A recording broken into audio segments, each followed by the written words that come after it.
20 থেকে 30,000-এর বেশি পেন এবং পেন্সিল দিয়ে দুর্গা প্রতিমা করে তাক লাগিয়েছেন নদিয়ার কৃষ্ণগঞ্জ থানার অন্তর্গত কৃষ্ণগঞ্জ সত্যনগর পাড়ার এক গৃহবধূ পাপিয়া কর।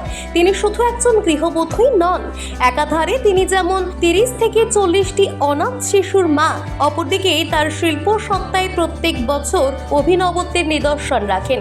এবারে দুর্গাপুজোয় অক্লান্ত পরিশ্রম করে বানিয়ে তুলেছেন একটি দুর্গা প্রতিমা।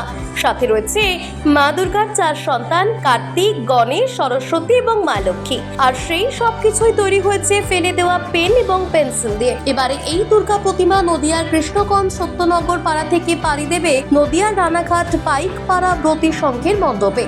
পাপিয়া কর জানান, এই বছরে তার নিজের হাতে তৈরি মা দুর্গার নাম দেওয়া হয়েছে কলমকারী দুর্গা এবং তার ভাবনা রয়েছে যে তার এই 9 মাসের অক্লান্ত পরিশ্রম দিয়ে যে মা দুর্গার প্রতিমা তিনি বানিয়েছেন তা থেকে অর্জিত আয় 200-র বেশি দুস্থ এবং অসহায় মানুষদের হাতে তুলে দেবে নতুন বস্ত্র কেনার জন্য। এই প্রতিমাটা আমার প্রায় 9 মাসের কাছাকাছি লেগেছে। 15,000 পেন দিয়ে প্রতিমাটা তৈরি।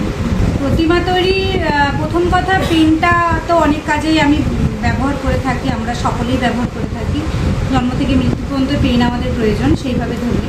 আর যেটা বার্তা দিতে চেয়েছি সেটা হলো, যখন গত বছর স্বপ্নদীপ মারা যায় তখন আমার, যেহেতু আমার ছেলেও 3rd ইয়ার পরে কলকাতাতেই, আমার বিষয়টা ভীষণভাবে মর্মাহত হয়েছিলাম, খুব কষ্ট পেয়েছিলাম। একজন মা তো, সেই হিসাবে আমি চেয়েছিলাম যে কিছু আমার মতো করে যদি আমি প্রতিবাদ করতে পারি। আমি রাস্তায় বেরিয়ে প্রতিবাদ করতে পারিনি, তখনও পারিনি, এখনও পারছি না। তা আমি চেয়েছিলাম আমার কাজের মধ্য দিয়ে যদি আমি প্রতিবাদ করতে পারি, সেই হিসাবে আমি কলমটাকে তুলে নিয়েছিলাম প্রতিবাদ হিসাবে।